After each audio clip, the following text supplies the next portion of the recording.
All right, we're back. I have my wing girl in the studio today, Marni. Yes. Hi. Hi. How you doing? I'm doing good. Are you enjoying yourself? I am. Now Am I making a good first impression? You are making a great first impression. Am I a good guy?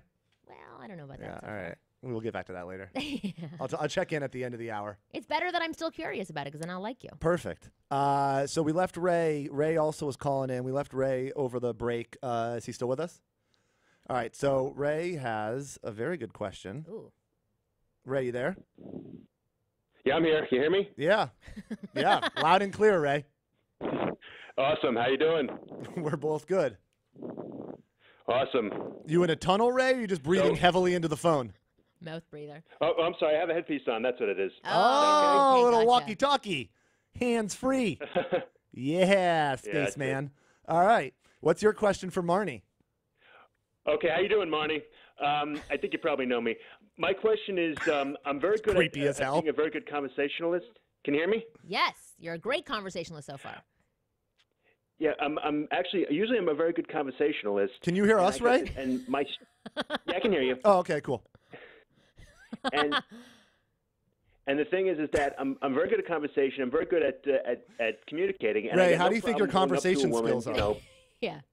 I mean, approaching and everything. My question is that how do you create that connection or keep that momentum going once that you started the conversation, once that, like, you know, you're into it? How do you create that connection, create that spark of attraction? Okay, so I have this method that's called LCA. It's learn, confirm, appreciate. And if you can make note to do this several times while in conversation with a woman, it'll definitely increase the chances of there being a connection. So Say it again for me. It's learn, confirm, appreciate. Okay, learn, right? confirm, appreciate. I'll back this up for a second because I've interviewed nearly like 5,000 women over the course of 12 years. That seems kind of low for 12 years, actually. But I've talked to a lot of women, and one of the main complaints they have is that, obviously you've heard this before, men don't listen. But what that actually means is that a lot of times women will pour their heart out, they'll spit out their emotion, they'll say what they think and feel, even in a first interaction. They're telling you, I really liked dogs when I was younger. For them, that's an emotion they're giving to you,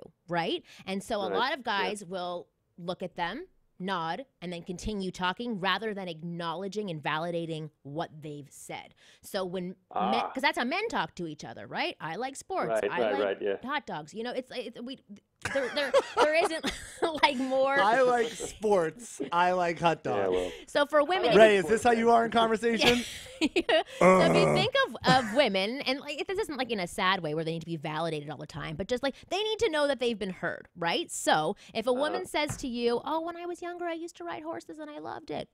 Not that all women used to ride horses and love it, but you know what I mean. As an example, you say, learn, which is the L part. You learn. Okay, that's it. You're taking in that information. You confirm you've heard it. You nod your head. You say, like what we were talking about with Howard Stern. You say, oh, that's interesting, or oh, really? Tell me more. Something that says I'm confirming that I've heard you in some way. And then the best part ever is that you appreciate, right? So where the appreciation comes from is in your mind you're thinking, and the message you're getting across to a woman is, because of what you've said, you're a little bit more interesting to me now. I'm intrigued, right? So you're appreciating them. But overall, what you're doing is saying, I've heard what you said. I'm totally validating you. And now I'm going to tell you a story about me being on a horse or something I did in childhood that is equally as wonderful to me. And he's getting the confirmation part down. Yeah, you got the confirmation. I love it. And Oh, trust me, I feel so validated right now. Are you writing this down, Ray? A lot of the time, Actually, yes, I am. Yeah, I can tell. Yeah. I swear to God, you I know know this is he recorded. You could like listen to this whenever you want. But that's what happens with a lot of clients that I have. Confirmed. Yeah. When I was in this one seminar in Toronto that I did, this boot camp, we have a 3-day boot camp, and all of us, we don't stay together for 3 days. We're at the same hotel and we have 3 days together. Right. And I went down for breakfast, and one of the guys was there. We sat for breakfast, and he would ask me questions. I would pour my heart into my response, and he'd stare at me, nod his head, and then ask another question. And like literally by the third time, I wanted to punch that guy in the face because I was like, "You're not hearing anything that I said." But I told him afterwards, and I said, "You know what? When He's not giving you feedback at all. Not giving me feedback." And he said, "Oh my God, I'm totally hearing everything that you say, and I appreciate it." And I said, "Okay, then that's what you need to express more to women, because I think that's the hole for you in conversation." Yeah. You know, Marty, the thing Ray, is, we're talking is here. Yeah, so stop interrupting our Jesus conversation. Christ, Ray. We were having a sorry. moment. You know, No. don't cut people off, Ray. I love that he's It's saying number sorry. one in conversation. I apologize. No No, worries. we were I'm just messing joking with you. Um, But hopefully that made sense. All right, Ray. Yeah, it did.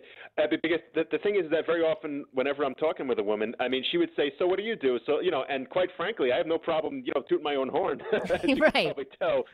And then it's like, well, if I toot my own horn, she gets turned off, and that's like the opposite effect. You don't want that. If you toot your own horn, you got to toot her horn as well, and then hopefully you'll be tooting Got her it. horn later. Okay. All right, Ray. Thank you for calling in.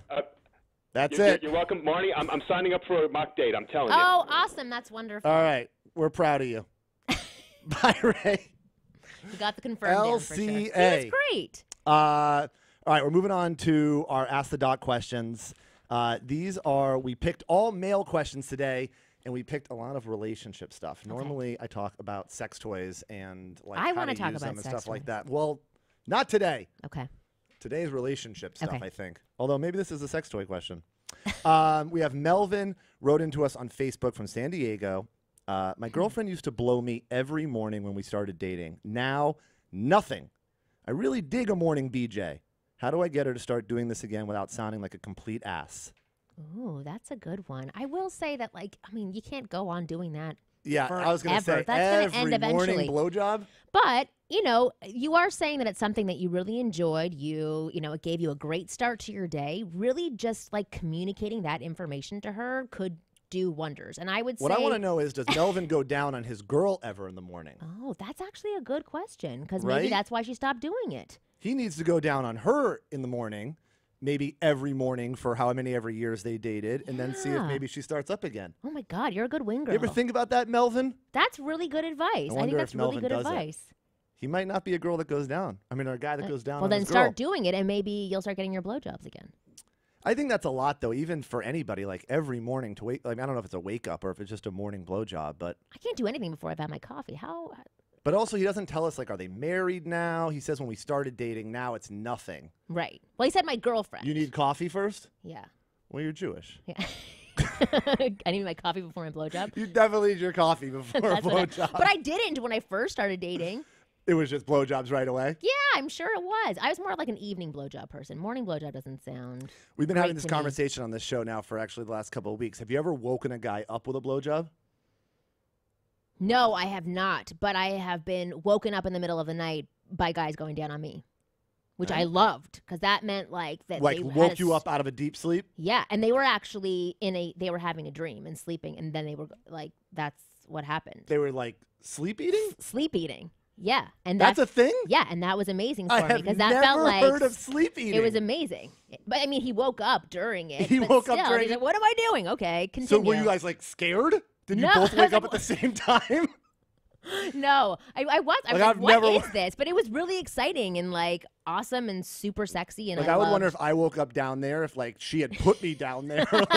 She's like, get down there. You how haven't did been I down there in how months. did I get down here? That's what Melvin's girlfriend's got to start doing. to him. Melvin, talk to your girlfriend about how much you liked it. Mhm. Number one. And then if you're not reciprocating, you need to start reciprocating Yeah. immediately. That actually could be number one if you're not doing it. And then also come to the realization that you're not going to get a blowjob every morning. This is life, Melvin.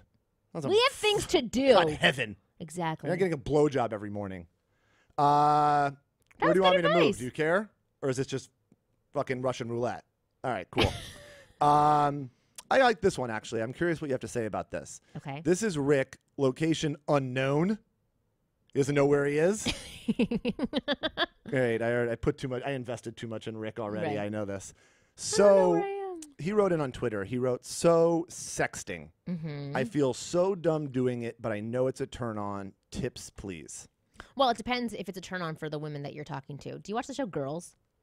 Not anymore. Okay, well, I need a show to go to bed at night, and usually it's great if I've already seen the show because I can fall asleep while I'm watching it. So Mine's Broad City.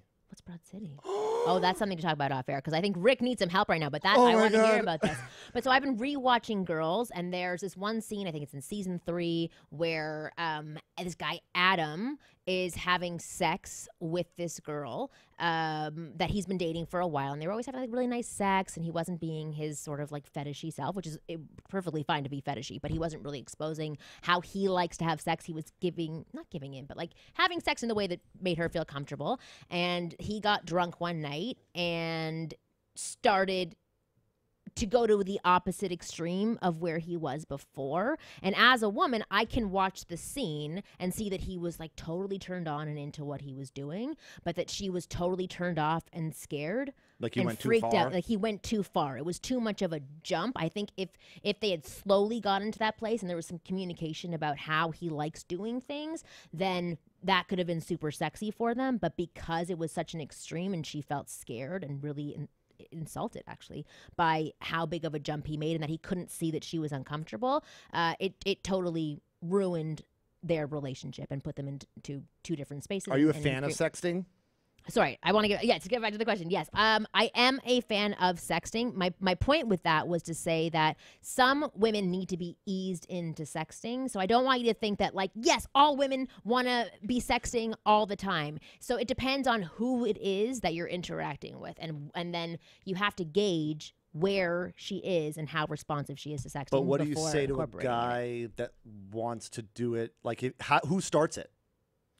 Do you think that a woman should always start it so that a guy feels more comfortable that she's into it? I mean, I get the progression part for sure, but what about just the initial sext? Well, you can put little sexual like, what would innuendos you say to out someone there, to initiate that's not like, here's the closest picture of my dick that I've ever taken? Okay, so for example, if you were to say, if you were to respond back in something you were trying to arrange, and you'd say, like, let's do it, for example, that like some sort of sexual but if you were talking about some other topic and you called attention to the fact that that could be said in a sexual way or it could be in an way, it's really play off of that. It's to see how she responds to it. So there's like slow sexual escalation to see who you're playing with. Some women like will rip it out of the gate and just give it to you right away, and then it's for you to continue with the slow build afterwards. But if you're still not sure who you're texting and what their level of responsiveness is, I would say start with a little bit of sexual innuendo, see how playful she is around that comment, and then you can start. I feel like there's so much pressure with sexting. There saying is. the right thing, not going too far, not showing that you're a lunatic. Yes, for like sure. the creepiest pervert that's ever lived. But so I would say if you do start getting into that, I would say to mirror a little bit what she's doing. Yeah. People are sending pictures. People are sending pictures. These phones now, they take way too good at pictures. Yeah. People are way into it. I wouldn't say to like quickly start sending a dick pic. Don't start there. Yeah. I did read your dick pic tips though on your blog. I have questions about that. Yeah. Maybe when we get back, we'll be back right after this.